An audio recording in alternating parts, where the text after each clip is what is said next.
It's awkward to be the hitchhiker, to be on this side of a scary folk tale.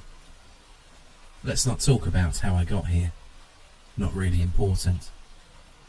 What matters is that I've never looked more dishevelled, and I've never felt more awkward. Just a weird-looking dork sticking my thumb out on an empty road, sandwiched between two forests, pitch black. It's midnight, I think. I didn't have my watch on me, or my phone, or anything else that tells the time. My internal clock isn't great either. But let's say it's between 10:49 PM and 2 AM. I think. Probably. Car goes past. Doesn't even think of stopping. I don't blame them. Look like a couple that were just coming back from a fun camping trip. They don't need my nonsense right now. I mean, I wouldn't stop for me. Would just be silly, really. I'll hold out hope. Maybe a van filled to capacity, save for one seat in the back, would stop for me. They could take a chance. After all, if I tried anything funny, I'd be vastly outnumbered. 20 minutes pass. No van. Actually, no cars at all. I guess people don't really use this road. Or it's late. And hitchhiking on a Wednesday night, or a Thursday morning, isn't really a wise move. Oh look, a car. They're slowing to stop. No, it doesn't look like they can take me. But they look apologetic. That's sweet. They're sort of mumbling sorry and shrugging.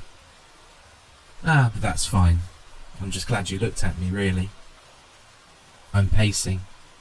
I wish I had my cigarettes. I hate being in one place for too long. I hate being alone with my brain. I ruminate.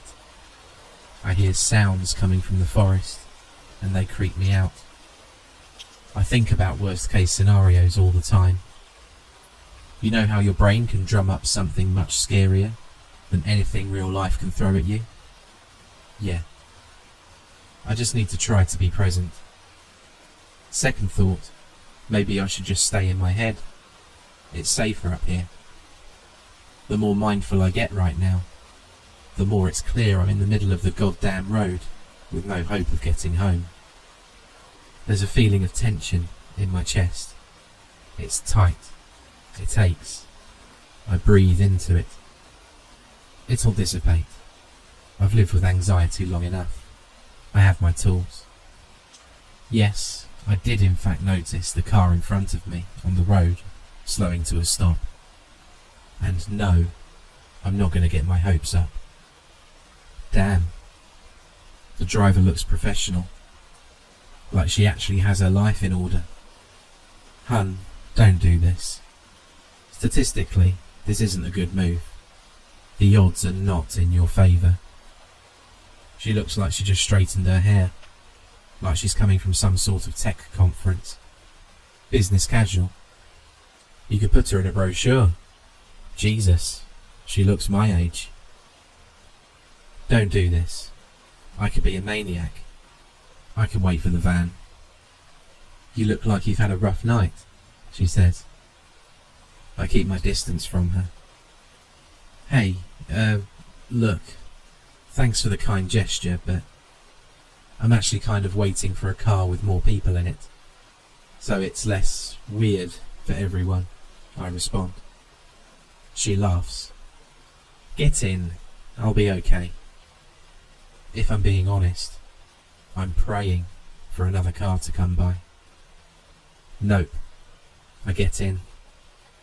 Lady, I'm going to give you a lecture about safety once you drop me off. It's not wise to pick up a scruffy hitchhiker like me in the middle of the night. Whereabouts are you heading? She asks. Honestly, 2 hours in the direction you're already driving. I'm in Morgantown. Anywhere in the city is fine. Cool. I can take you a good chunk of the way there, I think. Depends on how much I like you, she says, laughing. I'm kidding. I'm just grateful for the ride. Thank you. We sat in silence for a bit. I was hoping she'd put on the radio or something. Usually people are more talkative. I don't want to start ruminating again. I wonder what she's thinking. Does she regret picking me up? Is this weird? Is she scared for her safety? She shouldn't be, but I get it. This is weird, right? So, I do have to ask. It's Thursday morning at 1 a.m. What are you doing in the middle of the road? She asks. 1 a.m. Nailed it. My internal clock is better than I thought. And look, lady, I know you just want to have a conversation, but I really don't want to answer this question.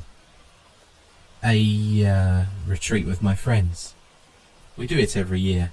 It's a bit of a ritual, I say. She looks confused. Right. And does the retreat end with you standing in the middle of the road, looking the way you do right now? No offence. None taken. And, no, I left early. On not so great terms, I respond. She snickers. She looks at me, kind of warm. That's it? She says. That's it, I respond. She shakes her head. Awkward silence. I'm starting to go back into my head. Please turn on the radio or something. You know, if you talked more, it'd be easier to trust you. I mean, I did pick you up in the middle of the night, she says. I laugh. You're free to drop me off wherever you want. I feel weird about this too. It's kind of like when you're accidentally walking behind someone at night and you feel weird, but you two are going the same way. And yet you stuck out your thumb and got in the car, she says. Good point. I mean, it was a good point. It's good to self-reflect sometimes, right? I can be a hypocrite, sure. She laughs again. Okay, I'll tell you something about me. But then, you have to tell me more about you, she says. Damn it, she's cute. I picked you up because I've had benders before, in a past life. She motions to her clothes. I mean, come on, I didn't always look this fancy. I had to sort some stuff out in my life. For someone who claims to be as grounded and put together as you are, picking me up was pretty silly. Again, statistically, a pretty stupid choice. And so, you know, I had nights where people would go out of their way to drop me home. I've literally been in your shoes, you know. Dishevelled, barely awake, drunk out of my mind, sticking my thumb out on an empty road. And honestly, it was just as scary getting picked up. But I trusted people. They took care of me and brought me home. So, in a way, I guess I'm paying it forward. I have full trust that the universe balances things out, she says. She said all of that with a smile. Kind of endearing. Not sure if I trust all of that, but endearing nonetheless. I begrudgingly nod. That's actually kind of wholesome. Now you, she says back. I sigh. This road runs long. It's kind of scary outside. Maybe if she likes me enough, she'll take me all the way home. I don't want to be out on the street again. I'll open up. A bit. All right. So, you ever have that group of friends where you've changed so much as a person that you probably shouldn't be friends with them anymore, but you also feel obliged to show up when they ask you to come out? I ask. She snickers. So you end up going out to that stupid event you know you shouldn't be going to, and you regret it immediately, she says back. Exactly. So I go. Because we're all buddies, right? And we go way back. Except, I don't like the idea of getting trashed to hostel, and having to give the group my phone my keys, my wallet, everything. Play that stupid game we all play, I say. Stupid game? I sigh. All right, but you have to promise not to judge me, I say. She shrugs. Her eyes say, you can't stop me.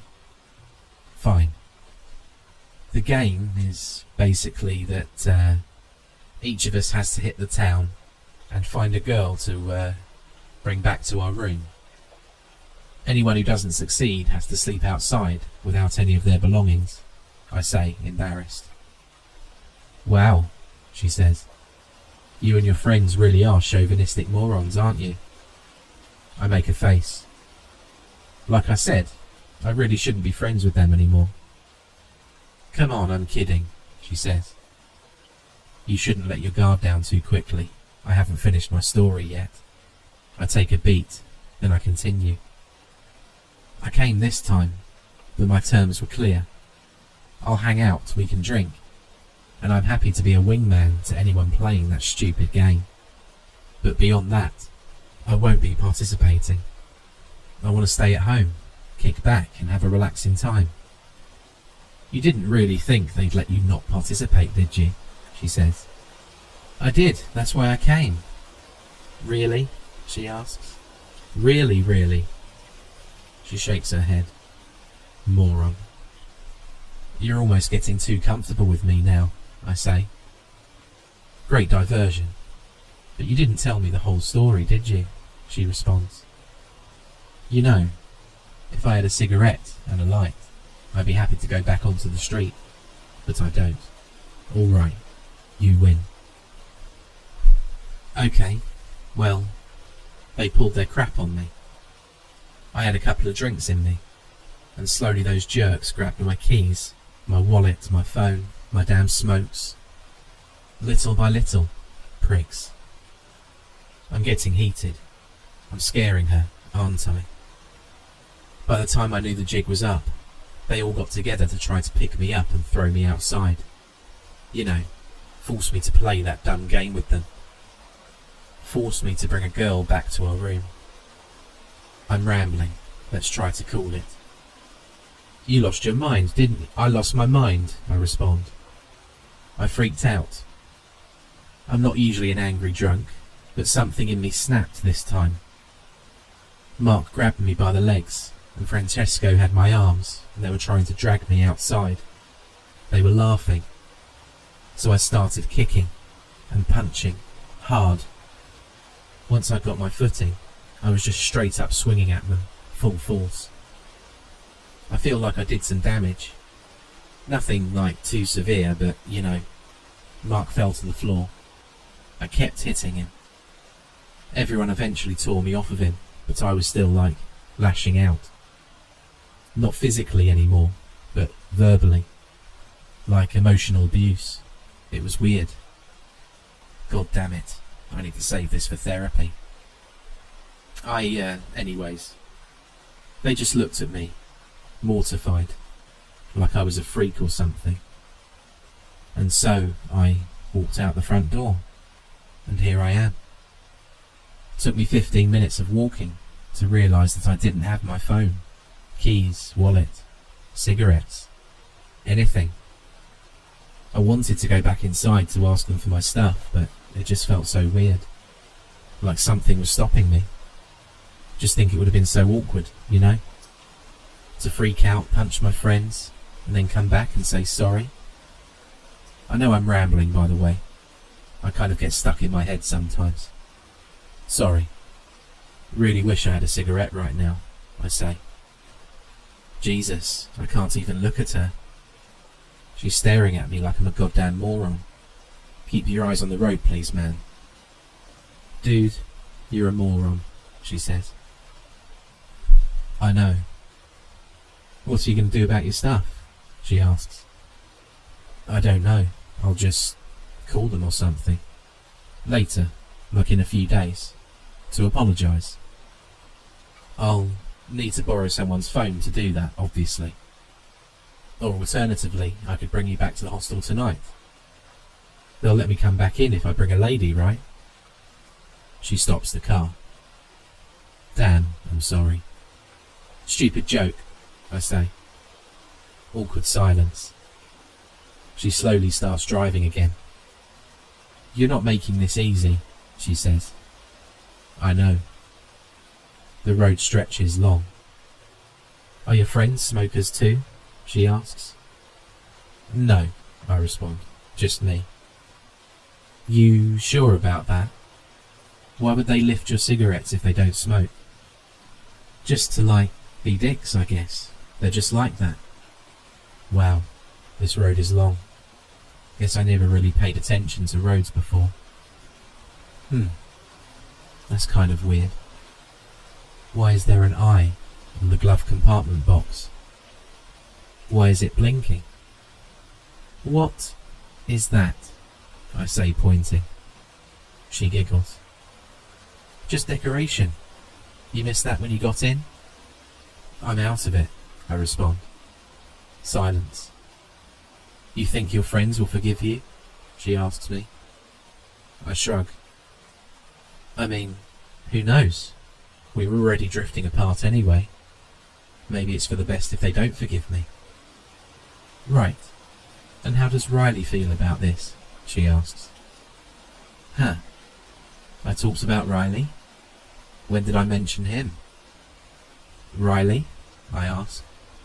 Yeah, she says back. Yeah, I don't really know how he feels about it. Probably the same as the other guys. Hey, when did I talk about Riley? Silence. I never said his name before, I say. She sighs. Yeah, you did. You've been rambling for a while, repeating yourself over and over again, and then forgetting that you said anything, she says.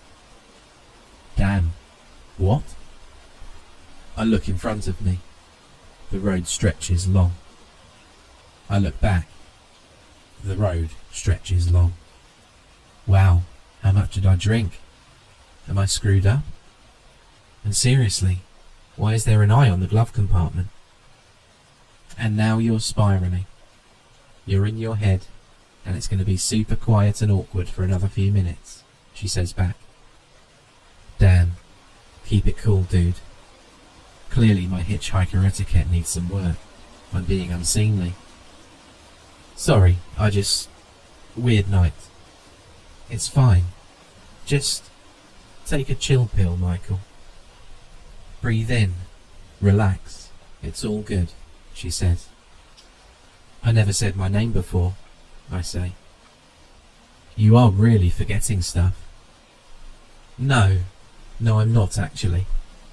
And I hate to use a very overused term, but it feels like you're gaslighting me right now, I respond. Look, I'm not comfortable with you freaking out at me, she says. Just look out your window, take a breath, and cool it. I'll get you home. Fine. Okay. Back in my head, with my thoughts. Back to looking outside. This road stretches long. This road stretches really long. Am I losing it? Take a deep breath. I'm okay.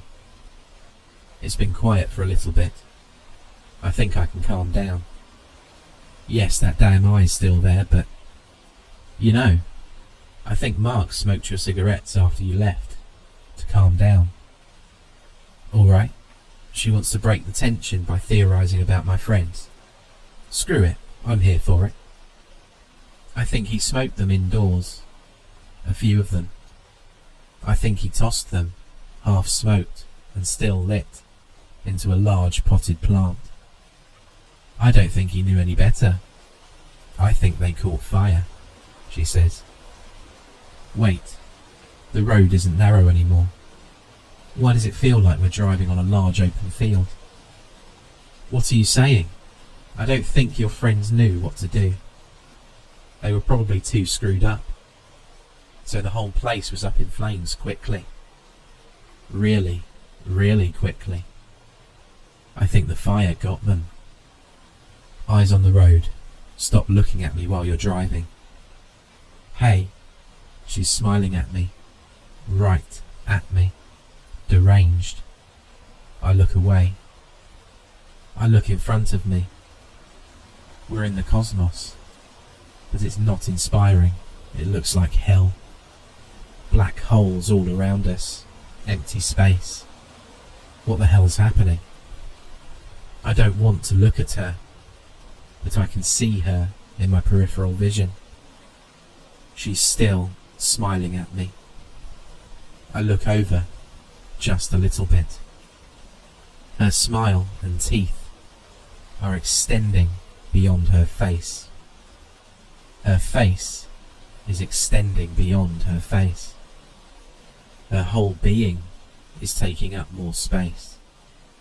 She looks animated, unreal, pitch black, unreasonably happy. Her smile is so clear, it doesn't make sense. I feel like I'm prey. This feels like nature. Her eyes are smiling, warm. She's looking at me harder than anyone's ever looked at me in my life. Damn, when did I start looking back at her? I don't want to be looked at. Don't look at me. I can't scream, but I'm still alive. Maybe if I keep doing what I'm doing, I can stay alive. If it wasn't the cigarettes, it would have been something else.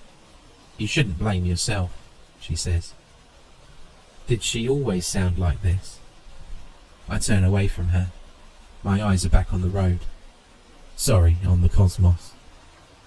The universe stretches long. They were all going to depart tonight, she says. She's not using her mouth to talk. You wouldn't want to see what's in my mouth, she says. Don't think about this. Just look ahead. Eyes on the universe. Just don't move. Damn. Wait. Is that my house? Why is my house in the middle of the goddamn cosmos? Why is it here? I want to go home. Real home.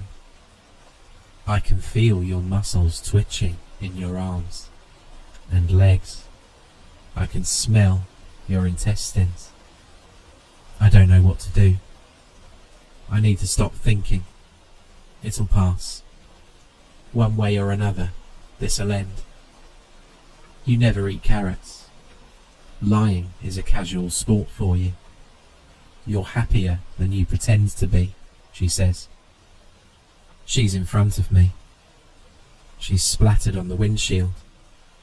I can feel her face on the headrest against the back of my head.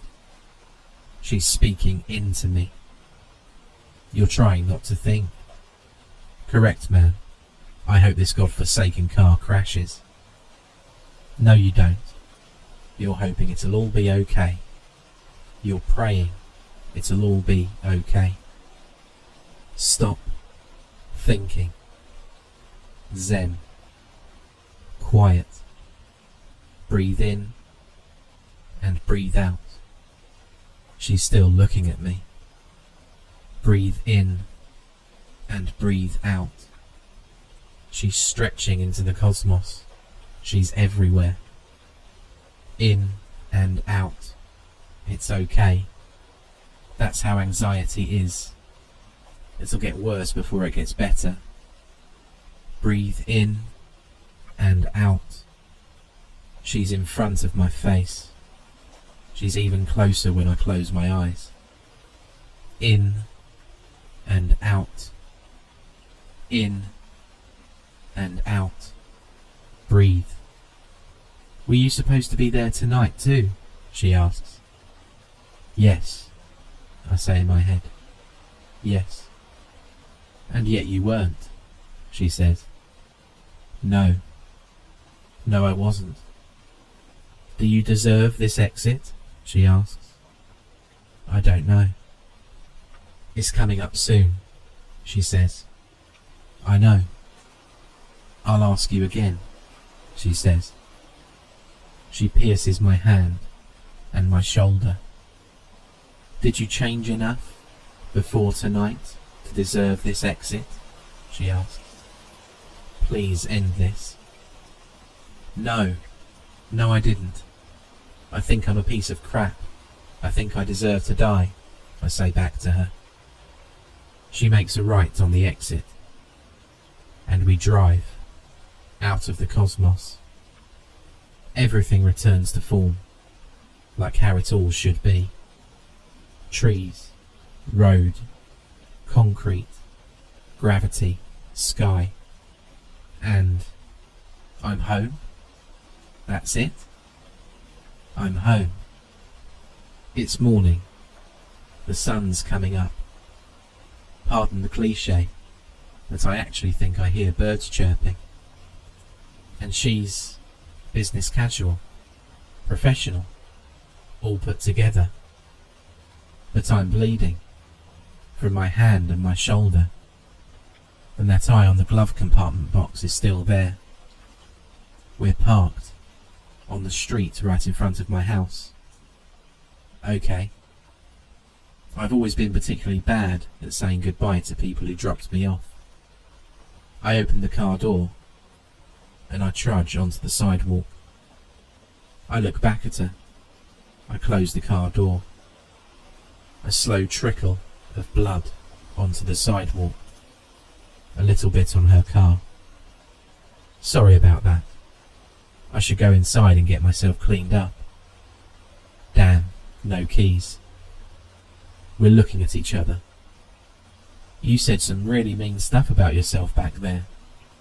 You shouldn't sell yourself short, you know. She says it with a smile. I believe her. I do a half wave, and before I can think to myself, please God, just drive off, please, she starts driving off, down the long road.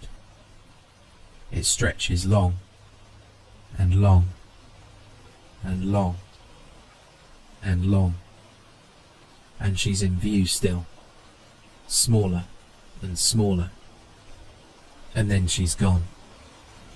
It's kind of nice outside. Never realised how pretty this neighbourhood is. Maybe I'll stand here for a little while.